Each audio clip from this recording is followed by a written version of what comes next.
Oilerslive Podcast.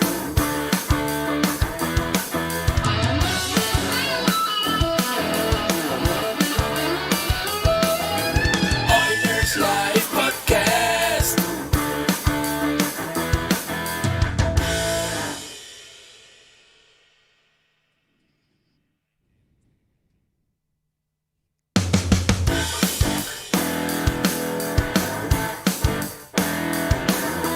Oilerslive Podcast.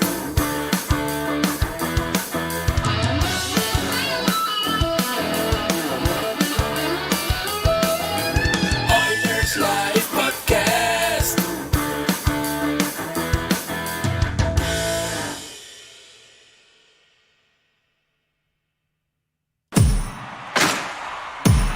Now, get ready to talk hockey.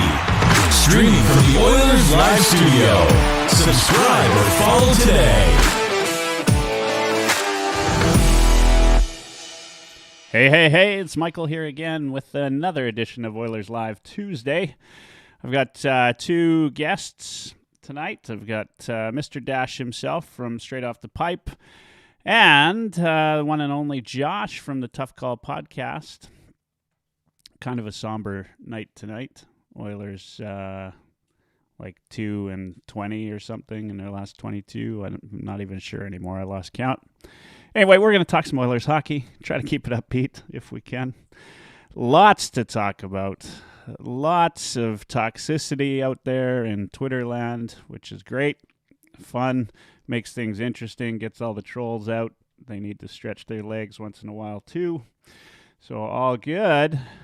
I don't know where to start, but I just want to say welcome, guys, and special welcome to Josh. This is your second time on the show. Dash has been on so many times lately, people are going to start thinking he's a co-host, so everybody knows who he is. Welcome to the show, Josh. Thank you very much. I'm glad to be here. I'm looking forward to this a lot. Yeah, appreciate it. I mean, we do have lots to talk about. I don't know that it's all great. Obviously, we've gone through. You know what? Oilers fans are used to this. We've gone through highs and lows, more lows than highs, and it's always the same thing. Probably the biggest thing on everybody's mind right now, or the biggest topic of discussion, is whose fault is it? And you could walk down oil country, the street in oil country, I'm sure, and everybody would have a different answer. There are probably, 4, maybe 5 answers out there, I think, are the top ones, starting with the coach, obviously. GM is up there, too. Goaltending is up there. Defense is up there. And I hate to say it, but there's a few people out there also saying leadership in the locker room is up there, too. So, Josh, what's your thoughts? I mean, if you're going to, or maybe, maybe I shouldn't throw you to the wolves just yet. Let's get Dash in there because I know what I'm going to do here, Josh, is I'm going to tell you what's your thoughts. You're going to go in not knowing what Dash's thoughts are, completely contradict him, and then he's probably taking notes right now thinking, how am I going to get this guy? There you go. Yeah, he's got the marker out and ready. Dash, what are your thoughts? What's the problem with this organization? Is there a problem, and should we be worried? What are these problems you speak of, Michael? Exactly. I thought everything was going well. Maybe I haven't been on Twitter. Just kidding. I mean, the tires are burning. What do I think? I think if you only counted 5 problems, you forgot to use your other hand. You can't. I don't think you can blame one thing right now. That's kind of it. We're not as bad as the losing streak we've been on, but we're not as good as the 10-1 that we started either, right? And we're somewhere in the middle. I just, the ups and downs and the ebbs and flows, like we're just like, when we're down, we're way down, and when we're up, we're way up. And you named a few of those things. I think coaching is obviously one of the problems, but it's one of many of the problems. Like it's poor starts, it's the first goal, it's effort, it's the compete level, it's goaltending, it's leaky defense, it's poor neutral zone play, it's shitty 5-on-5 play, it's a dwindling power play, it's you throw a dart at the board, you guys. Like, I don't know. I don't think that there's any So if one I answer. throw a dart at the board, it always hits the big picture I've got on Tippett right there, right square on the dartboard. Yeah, and Josh, you get your chance, but all of those things to me can be partly a coaching thing, right? And you and I know, Dash, I wanted to get into this with you because I know. Well, I think you and I agree on part of it, but I also think though that Buddy, you know this is we an both organizational don't problem. think though that Tippett's going anywhere. I will tell you this, Josh. You're gonna. He's just gonna listen to us tonight. He's gonna be the mediator. No, You gave me the first word. Yeah, I'm no, I going know. to rant. I know. He might not talk till the 15-minute mark. yeah, I listen to a lot of NHL media, like you guys do. I'm sure, sometimes to my detriment. And but I'll tell you this: I'm listening to guys talk about. I don't just listen to Oilers media, right? Like I'm listening to. They're talking about the Colorado-Chicago game tonight, and they're talking about Bednar and what's Bednar's strategy for the game tonight, right? They're talking about Pittsburgh last night or the couple nights ago when they had a game and they came back and how Mike Sullivan learned from that, right? Like they always talk about the coach, right? Like and how these good coaches come around and they do things better.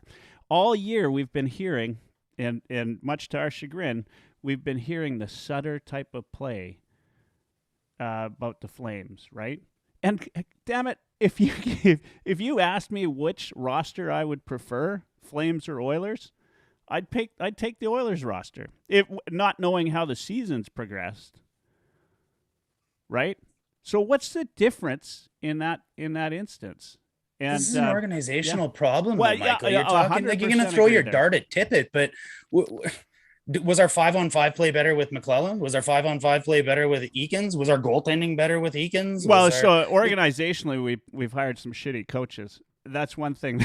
I honestly, I But believe Tippett's that. not a shitty coach. That's Yeah. the thing. Like, He's not a look playoff at what coach. Holland's done. He's gone out and got players that were supposed to give us spark and energy. He got Hyman. He got Fogle. These guys are lulled to sleep like the rest of the Oilers right now. Well, and agreed. Josh, okay. Yeah. Now chime in. I mean, yeah, That's, Josh, and you've played. Both of you have played some high level hockey. We've all played a little bit of high level hockey. I'm probably the best out of the three of us, but I know you guys know. Come on, give me something here. Dick 12 in Halifax is not argument. the highest No level of hockey played amongst the three of us. Yeah. Hey, man, I was like novice rep. All right, Josh, go ahead. What's your thought on this? I am very reluctant to say the words I'm about to say. I've always been very conscious about not criticizing a dressing room that I'm not in or around or know 100%. anything about. Okay, I agree with that. But with that. That's good. I'm telling you, the one word I think the problem can be summed up in is culture. I really do. This is, to me, is not a surprise what's been happening, even with their 10-1 start or whatever it was. Exactly. When you looked at how they performed in the playoffs the last two times, and what struck me funny, I always say this, and I don't know how you guys feel about this. There's so many directions I could go here. It's unreal. But they played Chicago in that play-in round, and it just looked god-awful. Their power play was great, but the rest of the play was awful. There was no compete. There was no little playoff battle. The playoffs is a completely different game. Yeah. And last year was the same thing. Like when you look at the roster that we have, I'm with you. I would take our roster, those pieces that were put in, and we talked about Pittsburgh earlier. Do you think that they just got lucky with guys like Chad Ruedel, Rust, these guys? Do you think they were just lucky with some of these depth players that they got? Or do you think it was because when they were brought in, they were put in the right environment and just lulled into success? Because if they weren't following the rest of the group, they were just going to be gone and someone else was going to come in. It's kind of like what the Patriots do in football. They have a dynasty where, if someone's not pulling their weight, doesn't matter who they are, superstar or bottom guy, they're out the door and someone else is going to come in and fill that role. And Edmonton should be the most exciting destination in the NHL with McDavid and Draisaitl and what they have going on there. It should be the happiest place in the world to play. And you would think that, like Pittsburgh had recently with their success, and like Tampa has had recently with their success with some of these depth players. We named them like Vogel, Turris, Hyman, Cassian, McLeod. Do you think some of these guys, like I know some of them are doing very well at times, but do you think, looking at the bottom six that they've had for the last 3 to 4 years, that at least 3 of those guys or 4 of those guys shouldn't be sort of performing, even overachieving a little bit, just because they're really excited to be there and they're happy, they're along for the ride and they want to do everything to stay there? Like, but instead you have everybody underachieving. And it's not just one player. We when you look at all the problems they have and how many times they've readjusted their roster and how many times they've changed coaches under McDavid, it's not just one problem that needs to be solved on paper. But it is one problem in a way that is just the environment and the culture for success and the compete level that they have there. There is just something missing that doesn't promote success. And what I was excited about at the start of the season was when Puljujärvi came in and the big smile and the power forward and all. I was very excited because I was like, this guy is excited to be alive. This guy is just happy to be there, and he's willing to do anything to prove the doubters wrong. And I was always happy that they drafted him over Matthew Tkachuk, no matter what the circumstance, because I was like, even if I got 5 games of this from him, I knew this is what he was capable of right from the moment they drafted him. And if I could see that for 5 games, it's worth 10 seasons of whatever Matthew Tkachuk does in Calgary, because I just know that that's what the Oilers needed, was that injection of life. And unfortunately, if you can take a guy like that, who was just so happy and just on a roll, and when you look at what Hyman did, that should have been the spark that they needed. And no matter who they bring in, they just seem to, like someone said earlier, I think Mike, just get lulled into that. It just sucks the life out of people to be there right now. And I don't know why that is. But you can bring in any bottom 6 guy. You can bring any 3 third-line center you want. When's the last time? I mean, you're onto something, Josh, and something I think we all agree on here. Which and you know, in the heavy hockey chat, identity has been kicked around a lot lately, and it's been kicked around Oilers media a lot lately. And something that, you know, like I brought it up, and I hate bringing this up because it's obviously the Flames, but the Flames got an identity this year from Daryl Sutter that they've been using to their advantage. I watched the Florida Panthers tonight have their way with the Flames, and what a hell of a hockey team, I'll say this. But guys like, and this is a guy that scored, and he's had 3 on the year already, Ryan Lomberg. You know, they're out there having a good time. They're scoring, and they're making their presence. I don't know what he got tonight. He probably had like under 10 minutes of ice time, but you saw him, right? You knew he was out there. Other than last night when McLeod and Benson were out there. When's the last time the bottom 6 was noticeable for this team? It was our best line last night. Yeah, but when's the last time?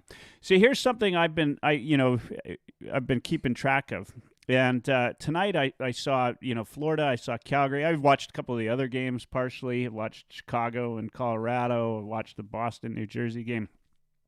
I watched all of them. In the time that I watched all those games, each team bumped the other team's goalie at some point during the play. I remarked in the New Jersey game, going to the net and not playing the perimeter your entire in the game. New Jersey game, we didn't bump the goalie until the 2-minute mark of the third period. It took us exactly 2 game lengths before we bumped the goalie again. 2 games, 2 full games. Which game did Connor McDavid go flying through a goalie like a missile? That was the last game. That was just last night. Game. That was it. Last night. In fact, it was over 2 game lengths because it was at the right. 10-minute mark. So it's 2 game lengths in 8 minutes before the Oilers bumped the goalie again. Like I know it's a little thing, but it's also a big thing, right? It just shows the compete level this team has. Like every time I said it the other night, every time we take a penalty, bad call or not, and you're going to hate this, Josh, because of the tough call pod, but we need to, like, make it worth it. Well, right? listen, I always say the things that I would do as a player are completely different than what I say as a person who's supposed to be in charge of safety in the league. Yeah. Sometimes, you know what, you do something and the penalty's worth it. Whatever they want to suspend me, I don't care. I'm doing it anyway because it's just what needs to be done. As a player, that's the way I look at things. And make your penalty worth it, right? Like if you get a bad trip call, piss somebody off after the fact. Try to take somebody with you once in a while rather than skate to the box shaking your head. When's the last time an Oiler tried to take somebody with them? In fact, I can't. It's probably been 30 game lengths since that happened, right? Like last night, Jesse who tried came to take Tyler Benson to the dog park. Yeah, who came to McDavid's aid last night? Who came to McDavid's aid last night? Yamamoto. There you go. The smallest against guy the on the 6'7" Trouba who laughed at him. Oh, man. All right, we got Dursa listening in on Facebook tonight. He says, how can you claim to be all in if you let the team flatline without making a trade or holding your coach accountable for losing? Dash.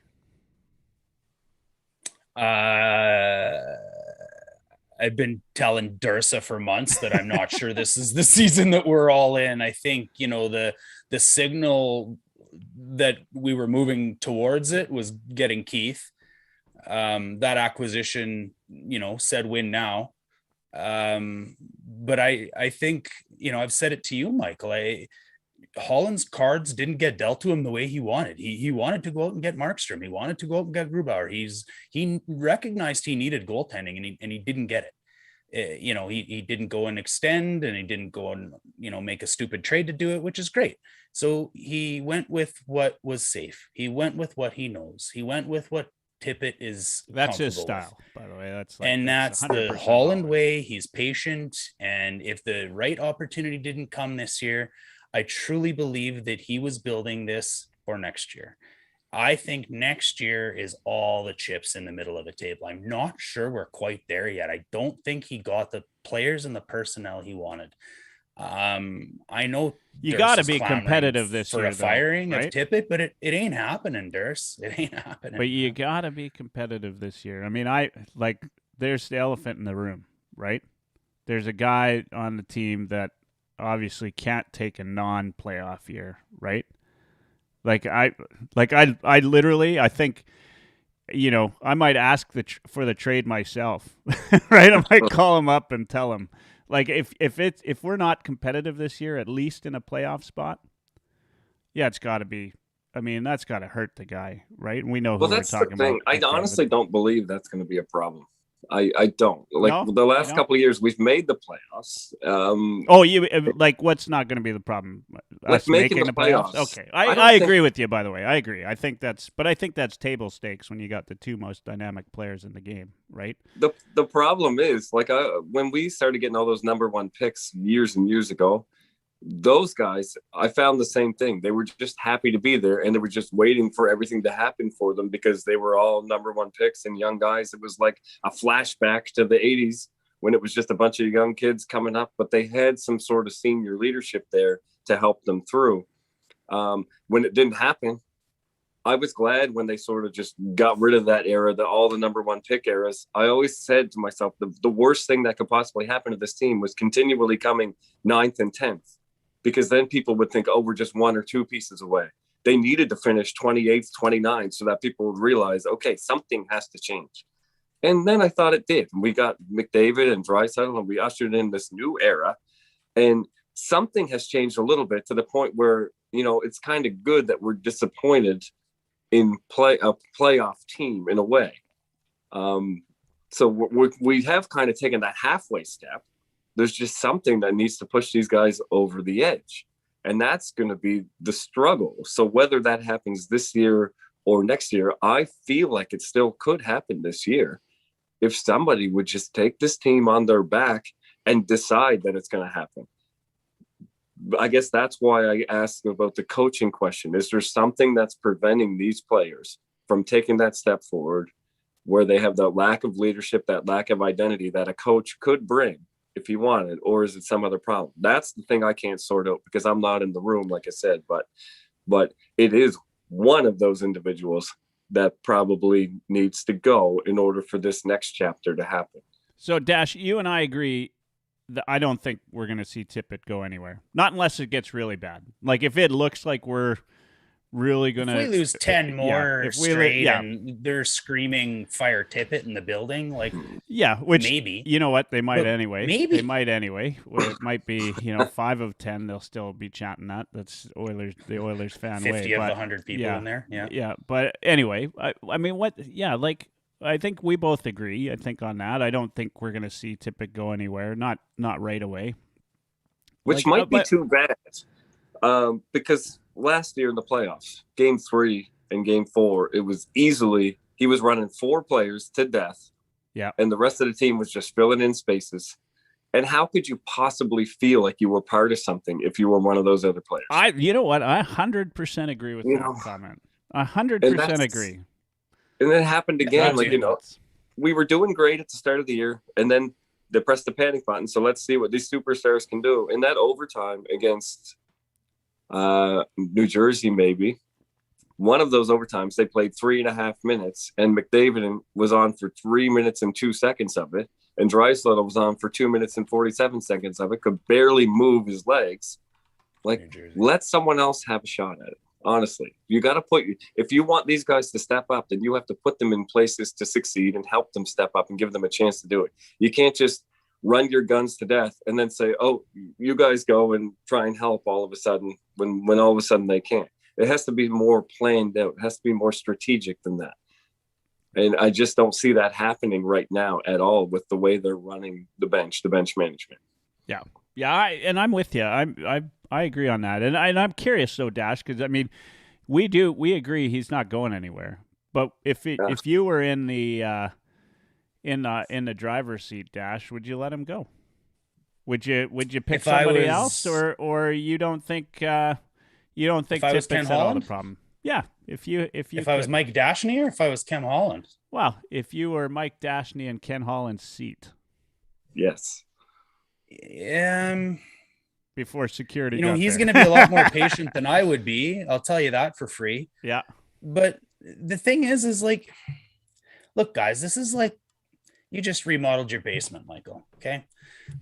This is like having a leaky basement in your house. And the problem with the water seeping into your basement is because you've got a shitty sump pump. You've got cracks in your walls. Your weeping tile doesn't work. Your windows don't seal.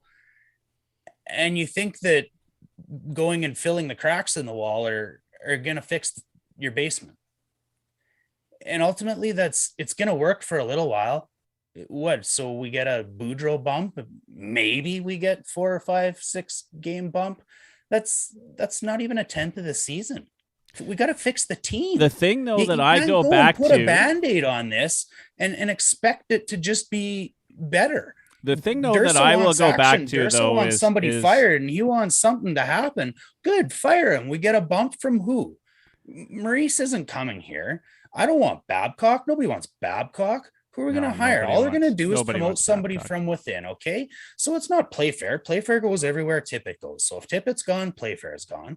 And you've got Gullickson. You're not bringing Woodcroft up from the minors at this point because then you ruin your minor league system. And you got to fill that backfill that position too. So what are we really going to gain by having Glenn Gullickson coach this team? It's just fixing the cracks in the walls. We need to fix the sump pump. We need to fix the weeping towel, and we need to seal the windows. Like, we need to put a plan in place. You guys have seen, you're a businessman, Michael. You need a plan. You can't just knee jerk ever work? There's a couple of, it worked for St. Louis. Right? Right? It worked for St. Louis. It's worked. I've shared with you, pretty much in the last 22 seasons, right? With the exception of 4 seasons, it was a first year coach or a coach with very new tenure with the team that was in the finals, right? The last 4 Stanley Cup finals, the last 3 had interim coaches. The fourth one beyond that was Gallant with Vegas, so that's new coach. I mean that one's maybe a bit of a cheat, but yeah, but the point is and I go back to, if I'm going to take a roster, Calgary or Edmonton, I'm going to take the Oilers roster with a different goaltender. That's in my mind, that's probably our biggest area of concern outside of look. That's where it has to start, you guys. I would have fired Tippett after the playoffs last year. Like that's when I would have let him go. That's why I want to see him go now. Fine. Right? That's why I want to see him go now. I agree with that. Like, here's a guy that, and I said this earlier.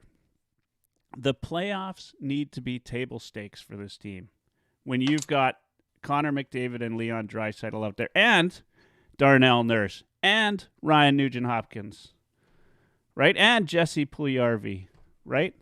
Like, this is not a team of misfits. Those are some damn good players, like guys that, any team would gladly take, right?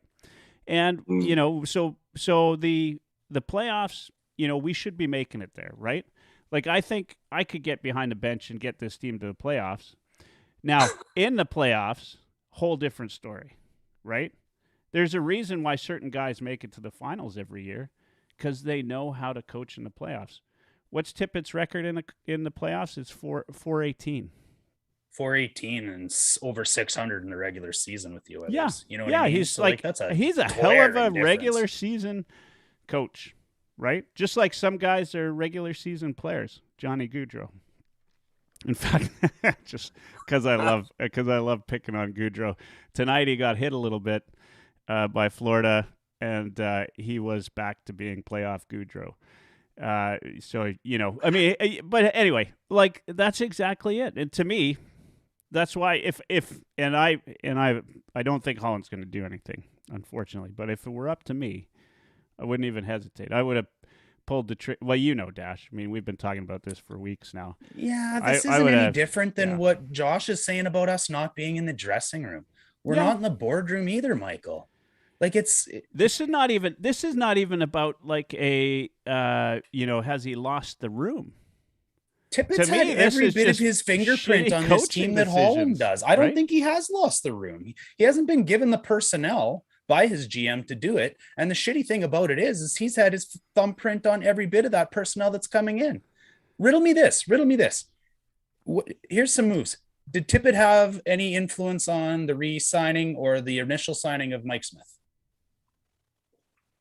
Did Tippett have any? Did he have any influence on that GM? For sure, he did. He had to. Okay. What about getting Duncan Keith? Well, the suspicion is Connor McDavid had influence on that, but and Tippett both said that was somebody that was very hard to play against. Yeah, we've had this discussion early season though. There were moves that we figured Tippett definitely had the ear of Holland, right? Like, there were some Chris Russell. Yeah. Signing Chris Curly, Russell. Yeah. Trading Bear, re-signing Cassian after putting him on the first line. So he helped build the roster Devin that Shore. He can't even get. Tippett's hands are all over this. Why would Tippett pull the rug out from under him, or why would Holland pull the rug out from under Tippett? Oh, he's not going to. He's not going to. That part we agree on. This is all like academic because Holland hasn't fired anybody mid-season is an entire 25 it doesn't surprise me. And we're not getting I hate to break it to the listeners and viewers of heavy hockey, but of Oilers Live, but we're not getting a goalie. I mean, that's not like we're not. There's a possibility out there, and but and I want to be wrong. I want to be wrong, but I posted all of the players that he's traded for while he's been with the Oilers. I could go back to the time he was with Detroit. And he hasn't done anything in terms of trade to get big players. He's not been involved in any big trades. That's not his style. We're too far down the path, too, Michael. I'm all right with that. We'll get bent over a barrel now. Yeah, if he's a developer, and he's good at it. He's the most patient man in hockey. He's good at it. Yep. Right? He'll get guys like, the Fogels of this world and try to build a team. The unfortunate is Oilers fans don't want to wait. And I'm not sure that our stars want to wait as long as we have to wait for Holland to, really put his mark on it. And I can't see. Sorry, Josh. I'm completely drowning you out, man. You're like, no, my you're special absolutely guest, not. I'm taking this all in. Yeah. I'm loving I mean, this what's your experience. thought? I mean, so there are some goalies out there that are possibilities, right? The first thing I'll admit right now is that I was happy when they re-signed Smith. I really thought you could get any goalie 3 years ago. And Sorry, it I wouldn't have muted you at that moment. You said that. What were you happy about? Just kidding. Go on. Yeah, I get that a lot from my wife too. I was saying I was happy with the Smith signing. I was really happy. I'll admit it. I loved that they signed Smith because at the time I thought they could put their money to better use. No goalie was going to help that roster. You could have the greatest goalie in the world, but it wasn't going to fix the issues they had. They needed to put that money towards something else. And I thought that they did that. You can look at pick and choose players that you don't like or like now, and did they spend the money the right way? But I thought it was the right choice to spend the money where they spent it. So I'm still okay with Mike Smith. I'm still under the belief that in a different environment, Mike Smith would be capable enough to at least get them out of the first round. I mean, that's what we're talking about here, really. That is what we're Mike talking Smith about. really not a first round capable goalie? And yeah, you obviously want to get them further than that, but surely something had to give. You don't get swept by the Jets in the first round without there being more issues than what you put on the table. Yeah. Like Mike Smith wasn't the problem to me. Everyone wanted to blame Mike Smith last year, but I was already looking and going, we were 2 games down. There was no compete until halfway into game 3. And then a little bit of panic in game 4. Mike Smith was not the biggest problem that we had. It was the way the team he was wasn't playing. a problem. Yeah. And the problem, what I noticed the most is the difference between playoffs and regular season. And I talked about it before, but the little things. The Oilers would actually get the puck to the net. And as soon as they were about to take that shot, a Jets player would come in with a desperation stick and just catch enough of that piece of it to stop a player from getting a clean shot. They wouldn't even necessarily win all the races to the pucks, but once they got there, they would win the battle for it. There was all these little signs all over the ice. And even a guy like McDavid, who is not the greatest faceoff player anyway, but he went into the playoffs, I think, at 49%. And in the playoffs, he was like something really like 37% or something. How do you drop 10 to 12 percentage points in your faceoff percentage in that just one game? Hey, in like 2 seasons, he's been outplayed by Draisaitl in the playoffs, right? Because Draisaitl ended up having to take his faceoffs because Draisaitl was a better faceoff man. But even if you're bad at faceoffs, you don't drop 12 percentage points without all of a sudden being outcompeted like in a different level than you normally were before. Like you're Connor McDavid. Bear down a little bit and at least stay at 44%. And am I blaming Connor McDavid for the playoff loss? Absolutely not. Like, I don't mean to say that. I'm just saying that everywhere down the line, there's a difference between a playoff competitor and a regular season competitor. And we saw that with the Jets. The Jets swept the Oilers, and then they got swept by the Canadians, who lost out in the finals by Tampa in like it was pretty easy for them to happen. Yeah. There was one other point I was going to bring into this, and I can't quite remember what it was. Well, okay. Duncan Keith. Sorry, go Duncan ahead. Keith. Just Duncan one Keith. more thing. Yeah.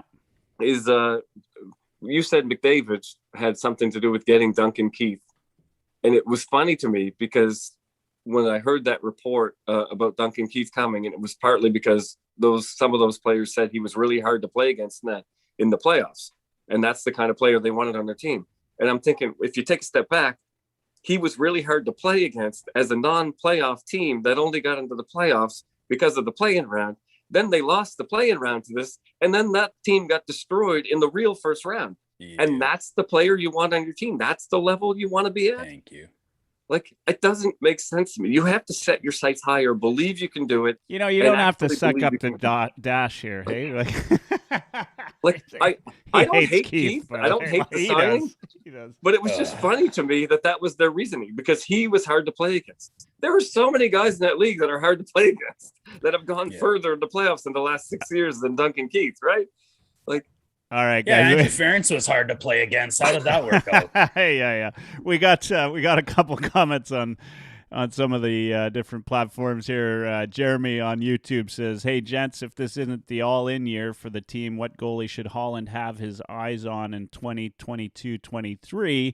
And I'll bring in Shannon on Facebook.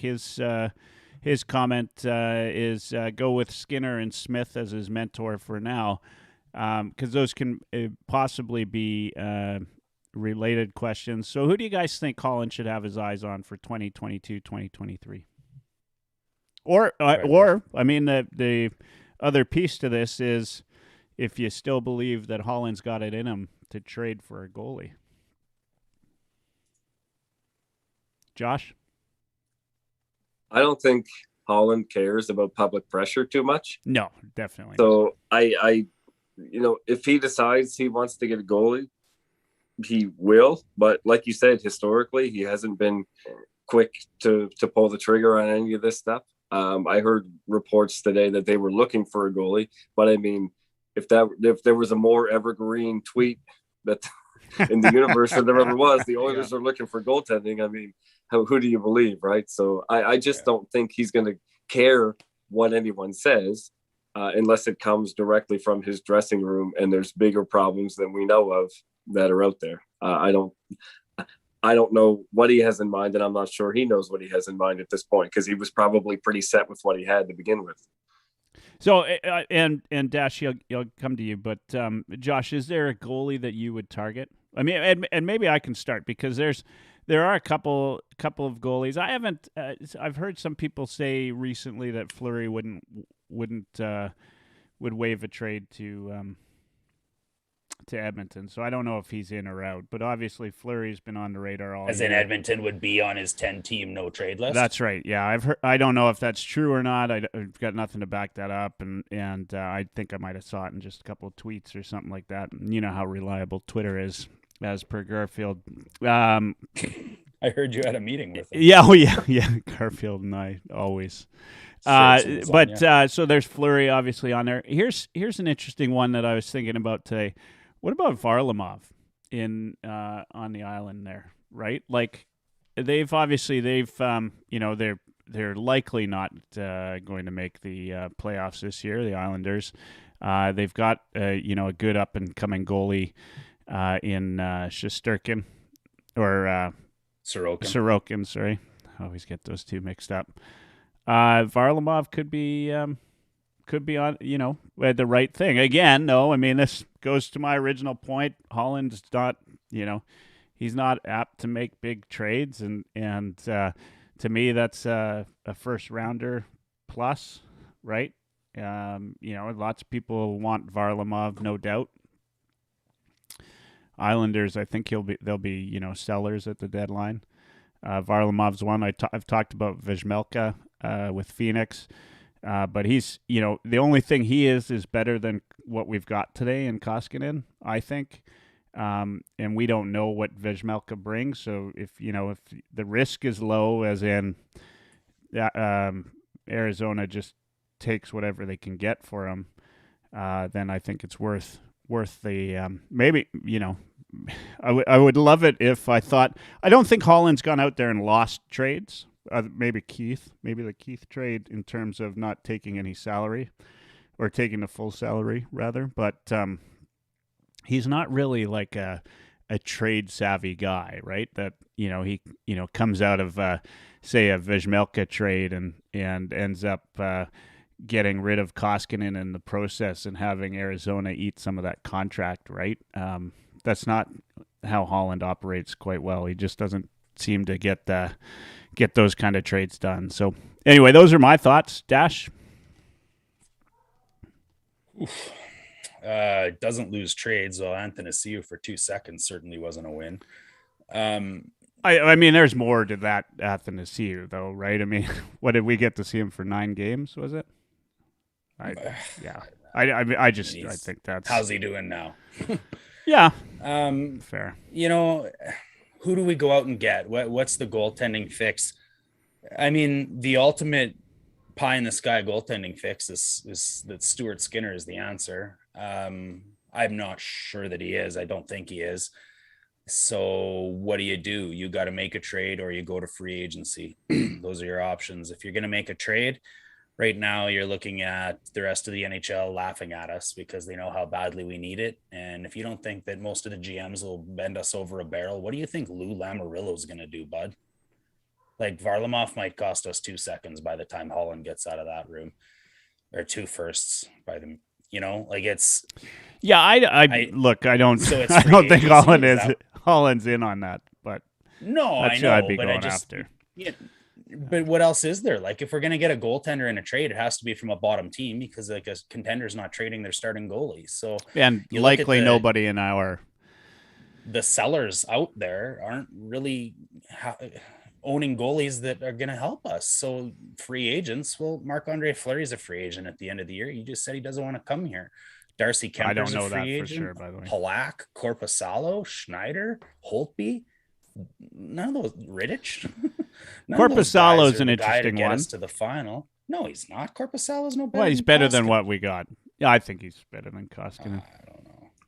Historically, their stats are almost identical. So I don't know what the answer is. I agree with Shannon that you call up Skinner and you make Smith mentor him.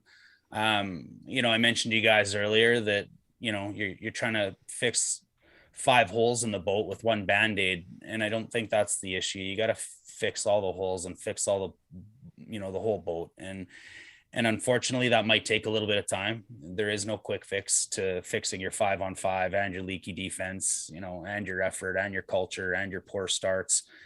But I think the first step is calling up Stuart Skinner and sending Koskinen down to the minors and never looking back. I think we need to know what we have in Skinner at this point in time. You, me, Josh, I'm not sure the Oilers know what we have in Skinner truly. So let's find out. If he's going to be our Binnington or our Cam Ward or whatever, then hallelujah. We found him. To ask, yep. God bless him. Like, Jesus, that's a lot to ask. And I don't think he's that guy anyways. So I don't know what the answer is, but if I was to make the plan for this team, it would start right there. It has to start in goal. So the only option we have other than getting bent over a barrel is throwing Skinner back in there. He's been our best goalie this year. So you put Skinner in, you figure out how to play 5-on-5 and you stop giving up the first fucking goal. Yeah. So, I agree with a lot of what you're saying, but you're saying you can't, you're not patching, you got to patch the 5 holes one by one, right? So coaching's one of them. Patch it today. Like, What's there's your 5 answer then, holes, but you Michael? got to patch it today. You can't continue on you with fired this guy. him. Like, GM he's, Hebert just fired him. Who do you hire now? Well, it doesn't matter. Take the change, right? Take the interim coach, have Gulletson, get Woodcroft, right? Whatever. Just take the change and do it right away. And then, interim coaches have been interim coaches for however long they need to be interim, right? Mm-hmm. That's just, you finish the year there. You're going on to a 13-day break right away, right? That's enough time for. Obviously, you let Tippett coach in Toronto. Although, again, here's the Oilers. If I'm the Oilers, I'm lobbying to make sure that game doesn't get played tomorrow, right?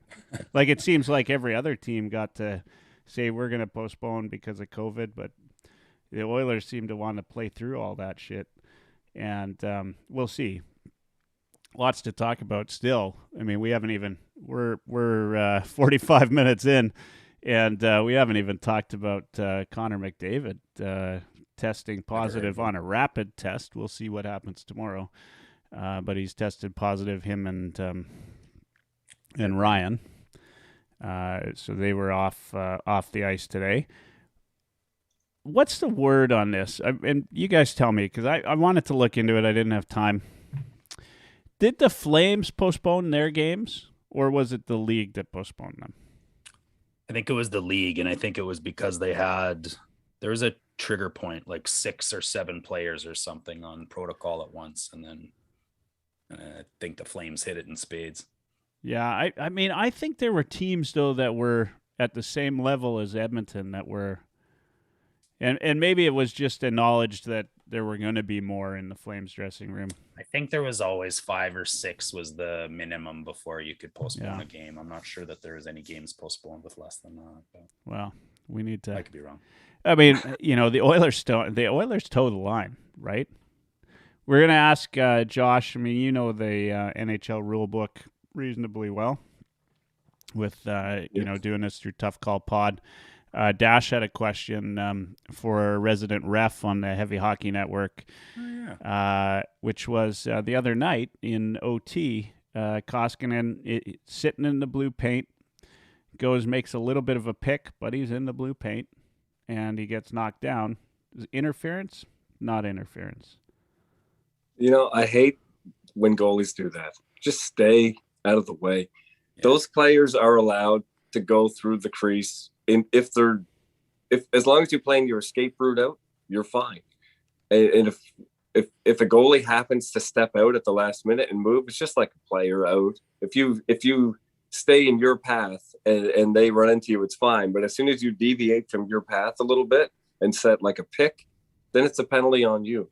So I don't necessarily see that there was anything wrong with what Cizikas did.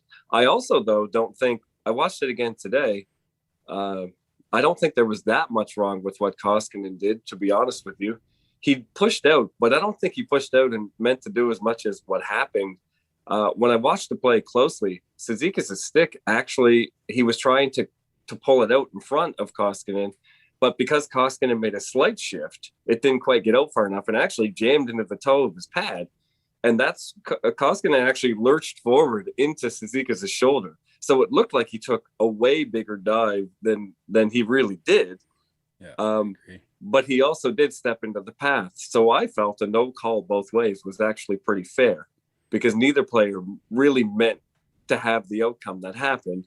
It was just one player, Cizikas, trying to get to the corner and Koskinen trying to do a little bit of gamesmanship and get in his path. And it's so funny because about literally 10 seconds before that, the same thing happened. But Koskinen, instead of stepping out, he just sort of held his arm up and used the stick to guide the player away. Yeah. So it was almost the exact same thing with no contact. So that was extra funny to me. And I think Koskinen was just as surprised with what happened as Cizikas was. So I thought it was a good no call either way. Koskinen's surprised about 30 times a game every time the puck shot at him.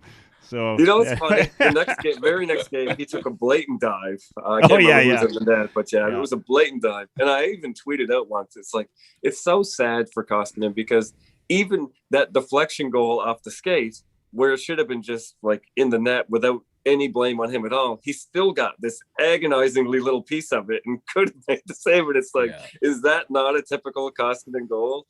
Like he shouldn't have even had a shot at it. And it's still barely just squeezed through. And the other ones that he should have also just barely squeezed through. It's kind of frustrating, but it was just funny to see. So, Josh, there's something Dash has been talking about. We go back to this goaltending thing, which you did. How far back did you go on this, Dash, with the goaltenders? Stanley Cup winners? Yeah. 30 years. 30 years. So in 30 years, what was the result of what you looked at? There's been two teams that have won the Stanley Cup that haven't had a homegrown goalie in net. So, and you got to go all the way to Patrick Waugh is the second. That's winning crazy. It in Colorado. Of all the Matt Murrays, of all the Flurries, of all the Quicks, of all the Crawfords, of every Stanley Cup winner, that Cam Ward. They're all homegrown goalies. Yeah. I had a little chuckle here because Mr. T on YouTube says we'd be in such a different place if Anton Forsberg wasn't taken away from us by Carolina last year. The savior. Markstrom by Calgary. The savior. Yeah, or Markstrom by Calgary. Markstrom, on the other hand, I mean, that would have been a good pickup. He made 39 saves tonight in a 6-goal game. Did I mention that Panthers beat the Flames tonight? Anyway, right. We got to get some joy, right? I mean, my second favorite team won tonight. So, anyway, all right. So we got the Maple Leafs up next, guys. I mean, this is it could be without McDavid. I know Shannon's listening in on Facebook. He suggested on Twitter that maybe that's a good thing, right? Like maybe and look, I mean, it's never a good thing to take the best player in the league out of your lineup, but you're on a I don't even know what our record is in the last 10. Is it 2-10 or something, right? You're on a 2-10 run. 2-10-2 in the last 12. Yeah, 2-10-2, 2-10-2 run. 2-8 in the last 10. Like you need somebody to step up. You're about to go on a bit of a long break. Is it not worth it for?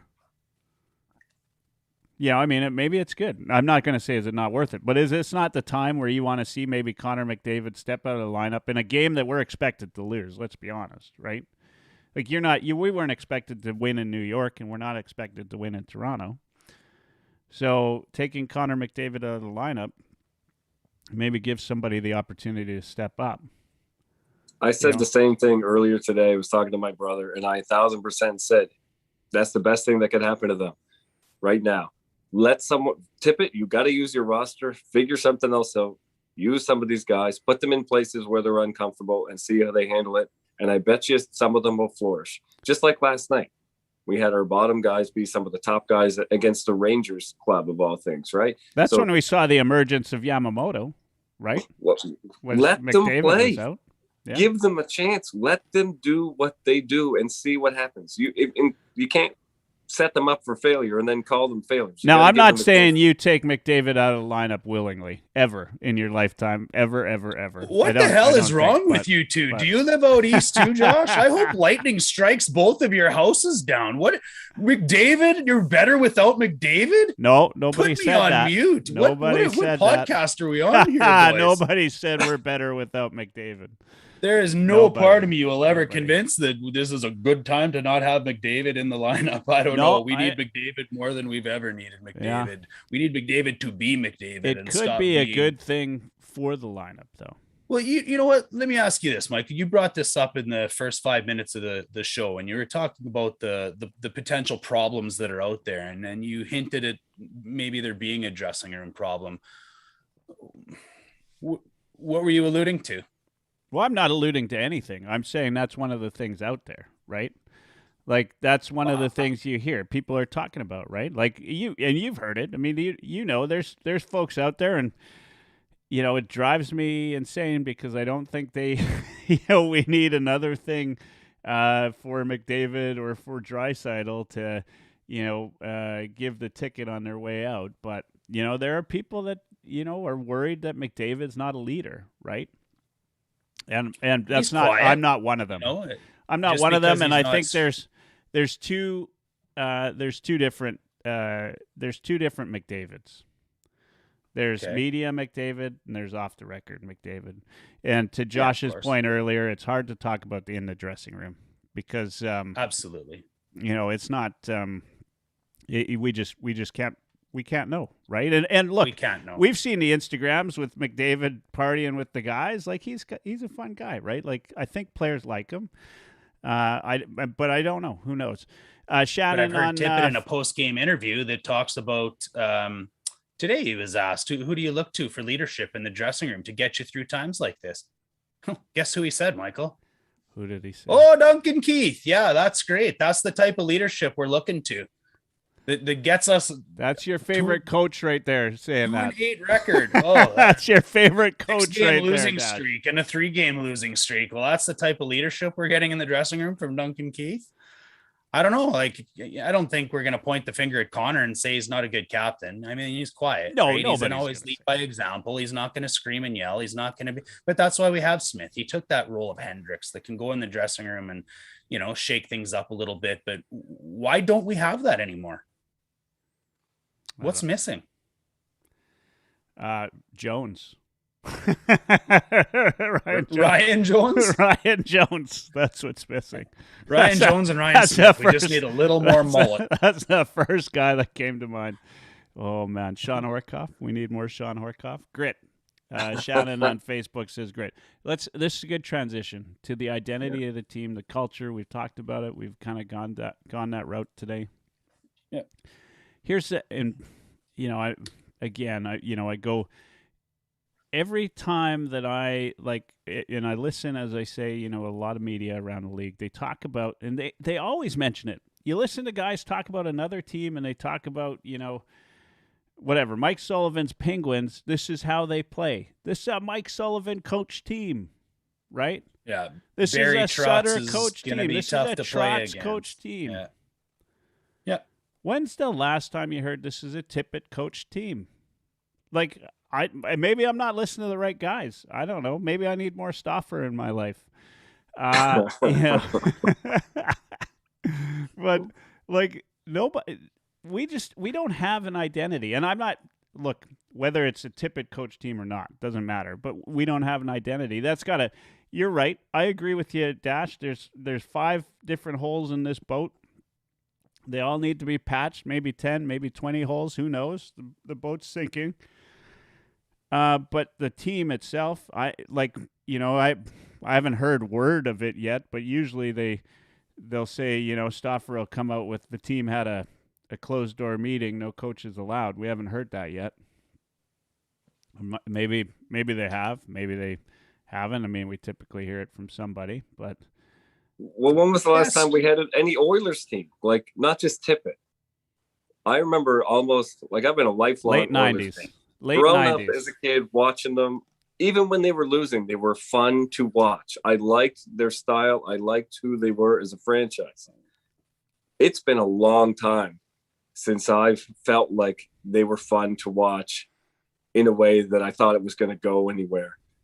It was to the point where I actually wrote an article once going, what is the turning point that justifies you actually changing teams that you cheer for? At what point can you justify it? And it's, well, you pick your team when you're 11 years old, right? You're stuck with it. Unfortunately, doesn't matter if you got to cry yourself to sleep the next 10 years of your I was life. Wearing a onesie. Yeah, yeah. They just there's been no wearing a identity onesie for some last night, time. so I don't know. That's never ends. Oh man, they call him Keep a your sex hockey life out of socky. this, Thanks. They call him a There hockey you go. socky. Norm Mciver. I never. Shannon brings Norm Mciver led them in scoring and they lost, but they were fun to watch. You know what? Wow. I mean, that's right. Look, the late '90s Oilers. Man, that was good, fun hockey to watch, wasn't it? It was. I mean, even was into like the early 5 years old 2000s or a something little. like that, but that was still good, fun hockey to watch. You're right. I mean, there's no identity to this team. Not I don't today. know what it is.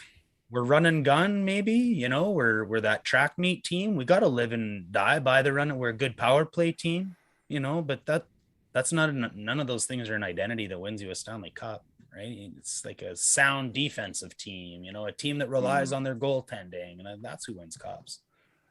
Yeah. What would you do with Benson, guys? Put him on McDavid's wing. I'm not kidding. It's the only guy skating out there. He deserves a chance. He's got a good hockey IQ. He's got skill. Man, he's kind of like I'm not kidding. He has. I put him on the first line to start a game too. He's the only one skating. He is the one. He's the one guy that's impressed me. Right? He's taken some dumb penalties this year, and you know why? Because he cares, right? Like, because he's out there trying to do shit, and he's over competing some nights, and he takes some dumb penalties. But that's the kind of character you need on this team right now. We need way more Bensons. This Oilers team, I remember coaching a junior game, and I was looking at my lineup. I had a very decent team, and it just wasn't clicking for whatever reason. We were having a terrible night. And I always told them at the start of the year, I don't care who you are. If you're playing well, you're going to play. I'm a 4-line coach. I always have been. Yeah. So I'm looking at my bench, and I got 2 guys that are playing really well and one that's not, that's doing okay. And the rest are just garbage. Why are you even here? So I said, go up. And I put those 3 out. They never played together all year. Just, I don't care what position you are. Just go out and do something. It still hurt, Josh, when you called me garbage. I just want you to know. Still hurt. No. Still hurt. To this day, I've never got over it. I'd probably be in the show today if not for that. I'm sorry about that. While they were on the ice, I just decided the guys on the bench. they're going to play until someone else tells me they want to go out. If you want to follow this ride, you go out and do what they do. And if you don't, you're going to go right to the back. And whoever the next three to put their hand up were, I didn't care who they were, forwards, defense, doesn't matter. Go out. Go. Show me what you got.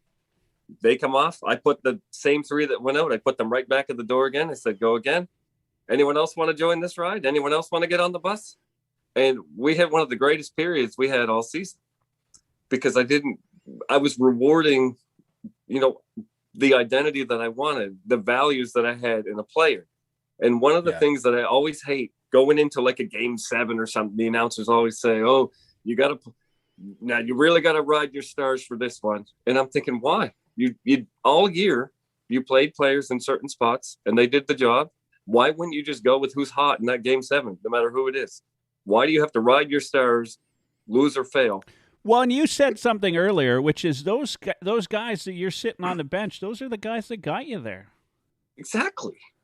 Why are you squeezing them out when it matters most? What message most? is that? Yeah, what message are you sending? I agree 100%. Yeah, I think that's well said. We got some comments here. Let's see. Facebook's lighting up tonight. We got some on YouTube. People talk about all sorts of things. Yeah, true. Shannon, when we were talking about leadership, Ryan Jones, Jason Smith. Man, you know what? I love Jones. He's still playing, right, in Germany or something, some German league. Yeah, Dursa, Gretzky wasn't Messier in terms of leadership, but he was a great captain in his own right. Yep, agreed. Shannon, oh man, Shannon, like you had me before, but then he said something. Dash just nailed it. I don't know what it was, but obviously, I must have. Wow. Is my favorite fan. Dursa says clearly a very intelligent person. Very, yeah. He must have got us mixed up somehow. Oilerslive goes by that Shannon doesn't say I'm right about something, Michael. Dursa says Benson is Sevier with better hands. Yeah. Shannon, this is a good point Shannon brings up here. Benson's a kid, right? Crosby took bad penalties his first year or two. I mean, he's no Crosby, but it's a fair point, right? That one game where Benson took 2 offensive zone penalties 7 seconds apart. You take those 2 penalties away, and it hasn't been that bad. No, but I like that. I remember when he did that. Outside of that, he did that because he was trying too hard.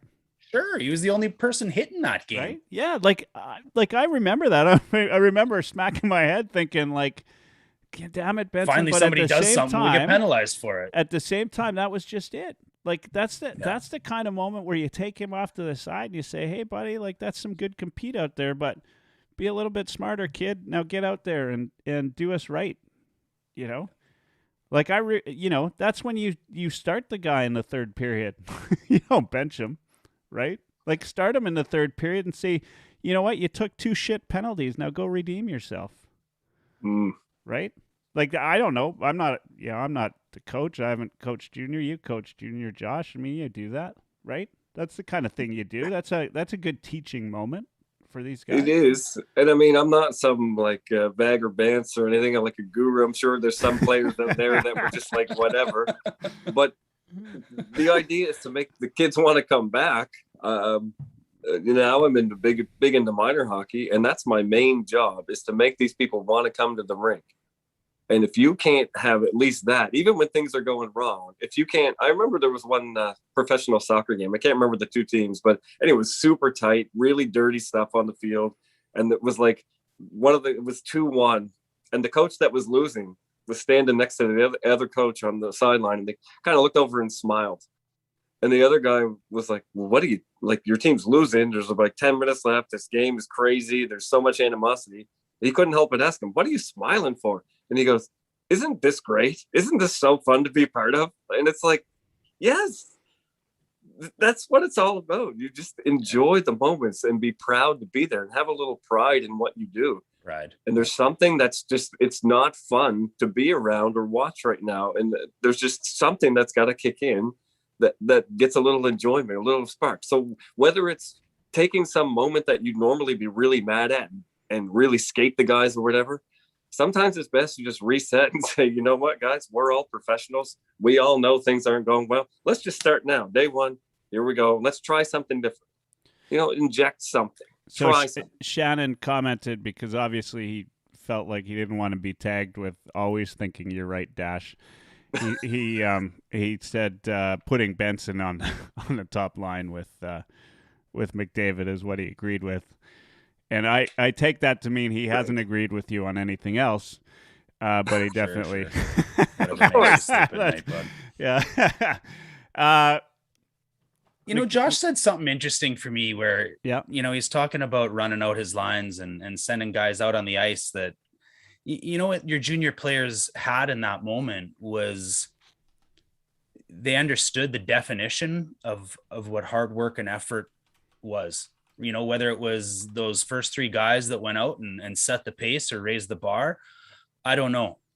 But here's what I think the Oilers are missing and why I don't think Tippett can do what you did in that situation.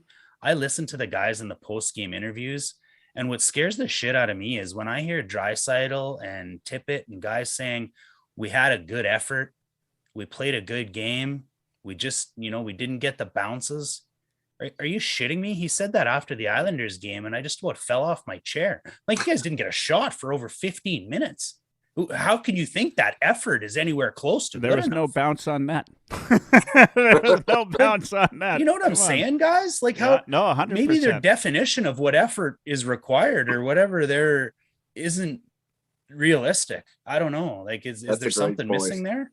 The only thing that I could possibly use to explain that is that there's something like Mike alluded to was the media version of players and what happens in the dressing room. I can only hope that message is a little bit different behind closed doors. That's my only way to explain that. And I'm not so sure that's the case based on the results, Yeah, I can see, getting lazy in an interview and just giving boxed answers, but there was a consistent theme through. 100%. I agree totally with what you're saying there. Sorry, I don't mean to. So add another one to the list, Michael. Shannon's got, believe me, I've chalked him up. We're at 4 now.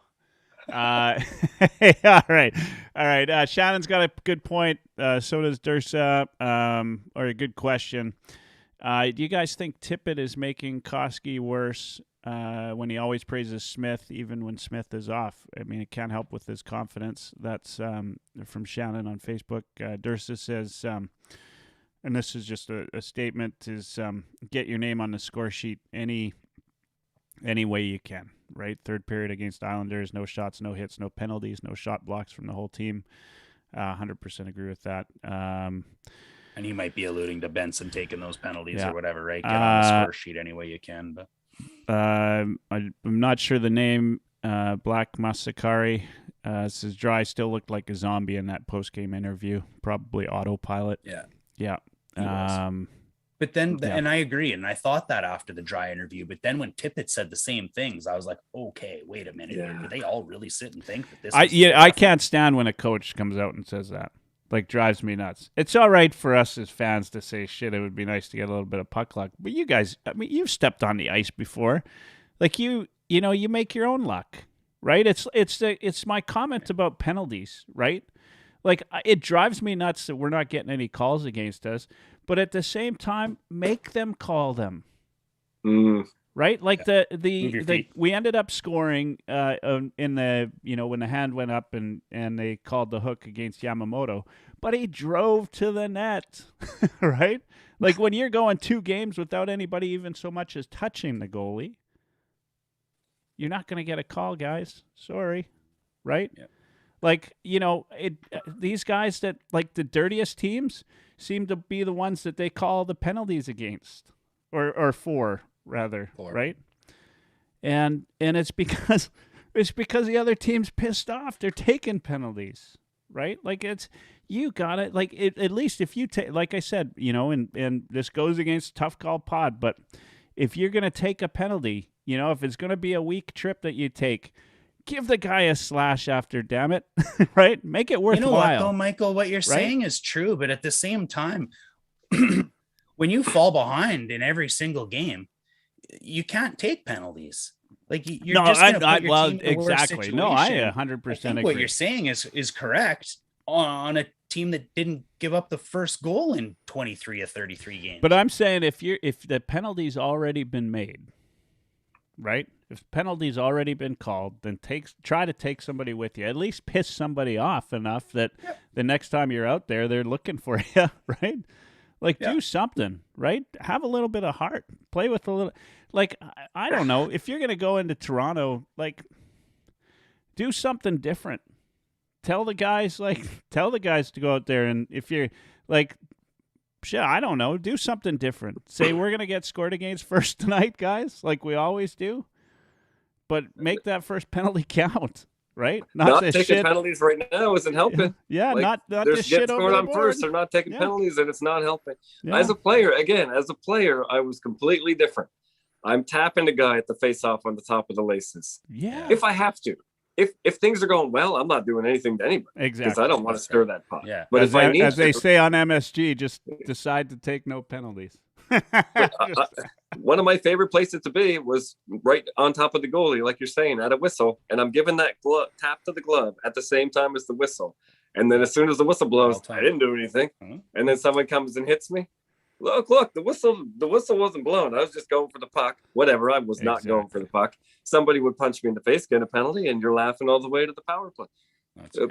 But you can't do that. Sometimes you go with them at worst. It's 4-on-4. Who cares? You took your chance. You know, there are little things that something needs to give here. It's been too many games in a row without things happening. But at the same time, I was talking to somebody today going, you know, if they happen to beat the Leafs, all of a sudden in 2022, they have points in 3 of their last 4 games and only 1 regulation loss, right? I know. However you spin it, right? However you spin it, it's all good. It's all good. Oh, I mean, we got to try something different. You're right. You know, you guys keep mentioning Calgary like you're their biggest fans here so far tonight. Don't make me come through the screen at you. Well, you're the one who's brought them up 4 times. You know, but ultimately a change in strategy has Johnny Hockey at plus 21 this season. Yeah. So you know what I mean? Like clearly there's ways to get guys playing the right way if you can. Mm-hmm. Yeah. No, and it's got to be done. Hey, look, knowing Tippett's not going anywhere, likely, I want him to succeed. I want him to prove me wrong. A lot of ways this team's got to go. All right, guys, we're well over my hour time limit here. Let's just quickly chat. Dash, thoughts on the game tomorrow night, assuming it goes ahead. No McDavid. I can't go back on my last prediction. When I was on your show last week and we did the year in review, I said that we'd go 1-4 on the road trip and we'd lose to all 3 New York teams. So unfortunately, I was right, and in order to do that, we're gonna have to beat the Leafs. So I'm gonna say what I said a week ago, and that we're gonna pull that one out. I also said that it was because Connor would want to show up Matthews, but I guess that strategy is out the door. Yeah, both of them might be out, right? Yeah. I think it's. I honestly think it's going to be a low-scoring game. I don't think it's going to be the track meet we expect. I'll go 2-1 Oilers. Okay, Josh. By the way, I called the last score exactly right. Oh, man. Yeah. Okay. Pressures on. He called it though after the game. Did he No, mention? I didn't. I Do you know. watch I our know. podcast? Come Yeah, on, of course boss. I watch it. Of course. No, he did get it right. All right, Josh, you're. Prediction for the game. Wow. I feel like Hyman's going to have a good game just because he has to, for no other reason. And that helps us a lot. Let's just say we take a penalty and he gets a shorty. I'll probably say something low scoring as well, like 3-2 for the Oilers. But I do think the Oilers are going to win this game. And I think it's actually going to be partly because of goaltending. And that's going to be the best thing to watch in the world. I think Smith might get the start. Jeez, you know what? I like guys rely on me for their sports select bets, so I'm gonna try to. Oh, you're gonna take it seriously. Sorry, I didn't realize. Michael Hebert, lock of the week. That's right, the lock of the week. Sorry guys. You know what? I'm a homer as good as any. I just don't think we're gonna win this one. I mean, I'd be surprised if it's not another 4-1 game tomorrow. And 4-1 if without McDavid, maybe 4-3 with McDavid. McDavid does get up for these games. I want to be wrong, obviously, but I don't know. This team's there's other problems with this with this team, obviously, which we all know, confidence and a whole bunch of other things. I just want them to get out of this game and then go into this break. I think if I'm not mistaken, they've got 13 days off. And it's going to be well needed, right? Like this is they just had a break. It came onto a tough road trip, but I understand. I think Smith was skating today, so he's probably going to be in that.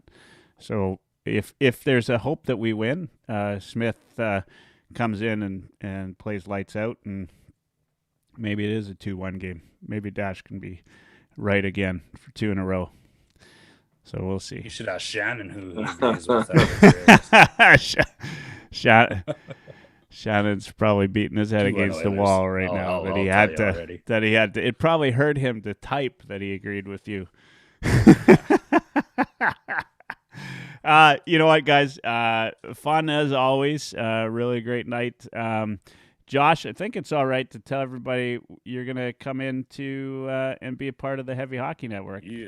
Yeah. And you know, based on your discussion tonight and the fact that you agreed with me on most points, I think that's a good thing. Welcome to the team.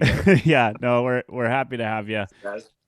It's going to be great. You know, we look after each other there and make sure there's some good content.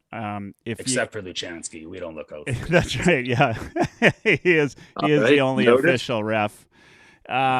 For those of you that don't know, follow Josh at Tough Call Pod on Twitter, and you get his episodes soon. You'll be able to get them on the Heavy Hockey Network as well. And actually, I've been following you for a while. I don't see everything you put out, but in essence, you know, you're kind of like your own version of the Department of Player Safety. Without the spinning wheel of randomness that the Department of Player Safety has. And with actually some thought and consideration into it. And you don't get paid for it, which is, you know, pretty awesome considering those guys actually get paid to do that shit. So anyway, so if you get a chance, make sure you follow him on Twitter. And, of course, follow my good friend. We have some fun on here, but love having him on here. Dash, as always, great to have you at Dash in the Park. Who's currently hosting with Mike Dursa at Mike Dursa for Straight Off the Pipe podcast. Also available on the Heavy Hockey Network. Shannon's a Nova Scotia guy. Man, look at these guys, eh? This is great. By the way, Josh is over here in Nova Scotia with me. We're staying up late to provide this content for you tonight. So it's past midnight. It's 1 o'clock. It's 1:30. Holy shit. It's killer as an Oilers fan, isn't it? As always, my guests get the last word.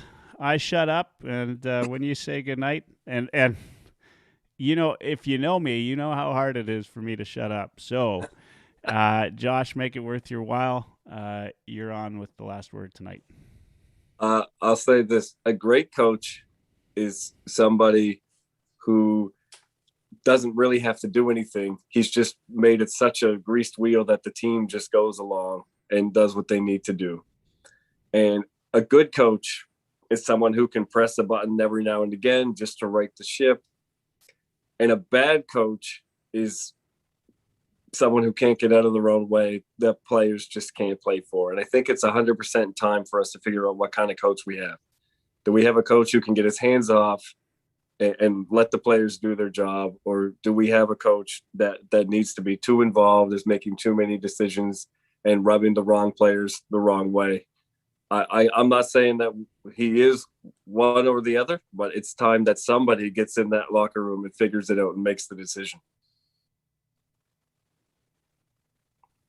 Awesome. Good night.